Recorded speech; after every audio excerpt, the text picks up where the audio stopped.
All-Star floor. You're looking at a time lapse of the last 9 days. The court here tonight has been placed right around the 50-yard line and is actually raised on a 30-inch platform. So team benches, courtside fans, and our location actually about 2.5 feet below the court. The end result, well, it's the 2010 All-Star Game presented by Kia Motors.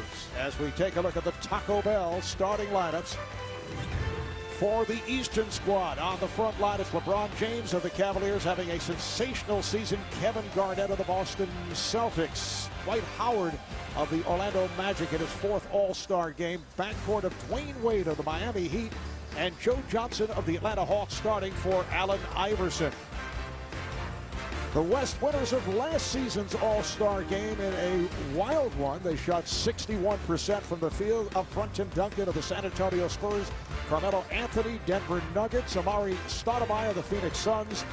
At the guard, the one-time Maverick Steve Nash, now the Phoenix Suns, and Dallas's own Dirk Nowitzki will start in the backcourt in the absence of the injured Kobe Bryant. So George Karl has a 7-footer at the shooting guard position. The 59th NBA All-Star game, which dates back to 1959. The old Boston Garden win for the East. Easy Ed Macaulay of the Boston Celtics, the MVP. Joe Lapchick of the Knicks, the winning coach. The East has won 35 All-Star games. The West has won 23, including last season, the one in Phoenix by a wild score of 146-119 as Kobe Bryant led the way with 27 and was named the co-All-Star MVP with a fellow by the name of Shaquille O'Neal, who is sitting, as they say, in civvies to our right.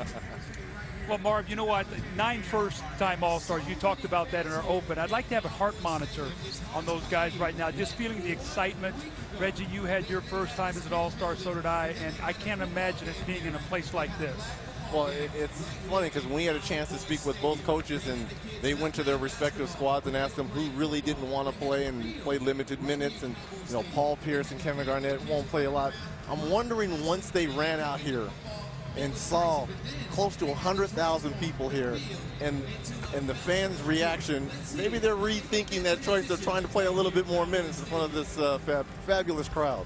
I think both you guys can relate to your very first All-Star experience. Obviously, you did not play before 100,000 people, but Reggie, you were, what, 3-4 years out of UCLA, a game taking place in Miami. What was going through your mind at that point? Well, take it a step further. The year before, they had it in the Astrodome, and I remember going to that All-Star game because I was in the three-point competition, sitting at the very top, the 500 seats, looking down, saying, one of these days I'm going to play in that game. The next year I got selected to play in Miami, and then walking into the locker room with the likes of Charles Barkley, Kevin McHale, the great Michael Jordan. It was unbelievable. Doug, what was your first All-Star appearance? It was 1976, and it was in Philadelphia. It was a bicentennial game, so I got to play in front of the home crowd, which made it extra special.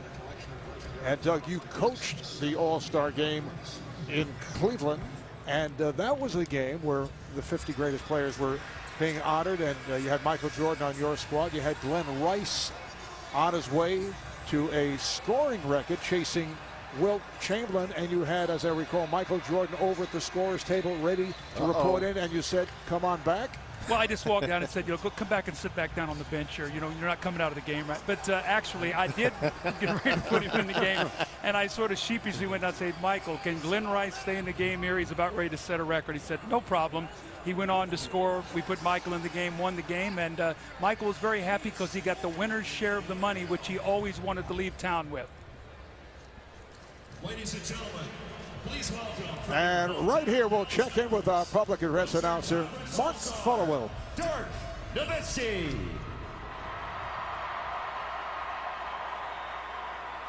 Welcome to Dallas, everybody. Thanks for coming out and making this a special day.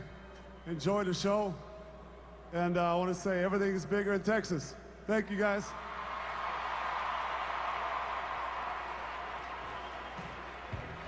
Dirk Nowitzki has been kind of appointed as the host for the weekend, as Steve Nash, a good friend of Dirk from their days together in Dallas, has mentioned. He's not exactly the guy who wants to be hosting, but it has been forced upon him. So A crowd of 90,000 plus would be the largest to watch a basketball game. The owner of the Mavericks, Mark Cuban, I know, is aiming for 100,000, as is Dallas Cowboy owner Jerry Jones. The record for a basketball game crowd, 78,000 plus. It was Michigan State against Kentucky at Ford Field in Detroit back in 2003. As far as NBA regular season, 62,046. A Bulls-Hawks game at the Georgia Dome in 1998, and the record for an All-Star game, 44,735. That was the one you mentioned, Reggie, at the Houston Astrodome in 1989. Marv, I got a question here for Reggie. Now, he was in the three-point shooting competition, and they had him sitting at the top of the stadium. I mean, what in the world? I finished last. Okay, I just wondering, how did you get up there? I finished last, or second to last, one of the two. It wasn't a great weekend for me. Well, LeBron James going through the ritual. Could be a couple guys going through the ritual with the rosin powder. You also got Kevin Garnett, who does the same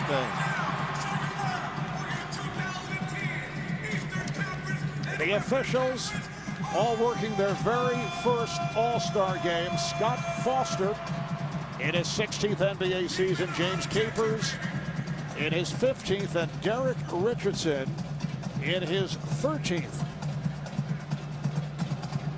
Coach, I have to say this, just looking at the two squads, the starting squads as they're headed for the jump ball, I like the look in the eyes of the East team. LeBron James and Kevin Garnett. Carmelo Anthony is saluting my good friend over here, Doug Collins. I like the look of the East. Looks like they're all business. Well, when you have LeBron James on your team, there's a good chance that's going to happen. If I'm the West, I start out in a 2-3 zone right now with the team. They've got to make them shoot some jump shots and see what kind of accuracy they're going to have today in this vast place to try to shoot, Reggie. You know, that's one of the difficult things, shooting without a background. And as Stan Van Gundy mentioned to us, Kevin Garnett has been bothered by that hyperextended right knee, and Paul Pierce, who's had the injured left foot, have made the point that they would like to have their minutes limited. So we'll see how that plays into what takes place here tonight. Well, Marv, that makes his life a lot easier when you're divvying up 10 player minutes as opposed to 12. It makes it a lot easier. He said he would like to get everybody, what was it, 20 minutes he said, or 12 or 15? I don't know what he said, but we'll see how it goes tonight when this gets competitive. So Dwight Howard and Tim Duncan on the opening tip. And the 59th NBA All-Star game is underway. George Karl saying they will set it up right at the start for Dirk Nowitzki. You see Nash looking for Nowitzki, comes off the pick. And here is Dirk. Yes. Well, so much for the shooting background. Shooters can shoot at any type of background. Obviously, this game is an exhibition game. You're always worrying about these guys shooting in the backdrop, but it's not going to matter with 100,000 for tonight. James played by Nowitzki. Here's LeBron. Rebounded by Anthony. Carmelo Anthony also ailing with ankle problems, averaging 29 a game, third in scoring. Nowitzki again. Well, he hasn't even touched the rim. No. I mean, those were two pure shots. Dwayne Wade of the Miami Heat slipping it to Kevin Garnett. One-handed by Anthony. Wonder who's going to get this shot down the floor as well. Duncan got the step, blocked by Garnett, and then put in by Anthony. So the West off to the 6-0 lead. Joe Johnson of the Atlanta Hawks. LeBron's pass broken up by Steve Nash. Been a busy time for Steve Nash. He was in Vancouver Friday night as a torch bearer for the opening ceremonies. Last night won the skills competition, defeating Darren Williams in the final. He had actually arrived at 7 in the morning from Vancouver and still was able to go out, take the skills, which he was very proud of, beating a couple of younger guys. Carmelo Anthony fires up a 3. I think he was more proud of winning it over the younger guys as opposed to winning the event itself. 36 years young, getting it done in the skills competition. Johnson off on that three-point attempt. So the East missing on its first 4 attempts. Nash went to the crossover. Nice lead pass. Nash on the rebound, and it's out of bounds. Steve Nash in his 14th